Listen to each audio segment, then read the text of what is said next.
Hi, Jim Selbach. Today I'd like to talk about the issue of damages in a willful stay violation litigation. And I can't tell you how many times in negotiating with other attorneys I hear this question: what are your damages? And here's the fundamental problem.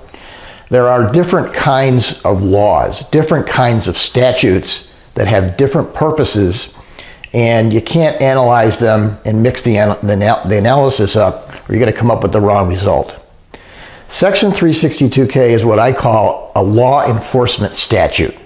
The purpose of the statute is to enforce the automatic stay, not only for that debtor, but for all debtors, and to protect the integrity of the system. Look, there either is an automatic stay or there isn't.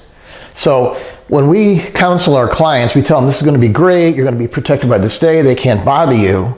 If creditors can bother them, can send them bills, can make phone calls, and there's no consequences, then the stay is really just an illusion. It's not real. So the purpose of 362K is to make sure it's enforced.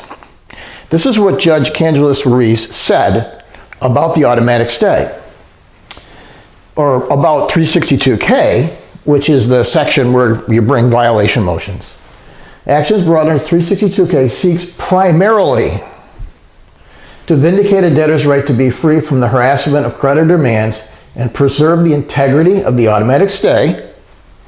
Compensating the debtor for actual damages suffered in such an action serves secondarily to encourage debtors to bring stay violations to the attention of the creditor and the court. So the primary purpose is to enforce the stay, protect the integrity of the system, and if there are damages, the secondary purpose is to provide those damages.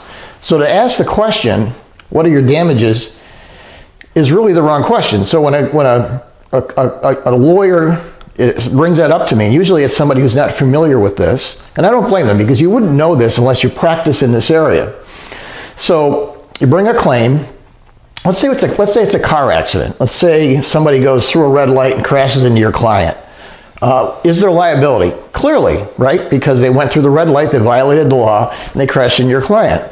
But your client wasn't injured. Now, if you were to hypothetically bring a lawsuit, you'd say, yes, he did go through the stop sign. Yes, he violated the law, but what are your damages? That case would be thrown out. That does not work in this kind of a statute. Willful violation awards are referred to by the courts in the statute as sanctions and as monetary penalties. So, Section 342G2 actually says that awards under 362K, willful violation awards, are monetary penalties. The Second Circuit, the highest federal court in our district, calls them sanctions. So sometimes I analogize it to a traffic ticket. A traffic violation statute is a good example of a law enforcement statute. So let's say you're going down the highway, you're on the thruway, you're going 100 miles an hour, you weren't paying attention, you get a ticket, you go in front of the judge and you say, Judge, yes, I was going 100 miles an hour, but I didn't mean to. I don't normally do this. I was distracted. And oh, by the way, Judge, nobody got hurt. The response is, so what? You were going 100, you have to pay a fine. It's the same thing. We don't want people driving 100 miles an hour on the thruway, and we don't want creditors contacting debtors when they're in bankruptcy. So, in the original sense of the word, what is a penalty? Well, Black's Dictionary says it's a punishment or a penalty to enforce the obedience of law.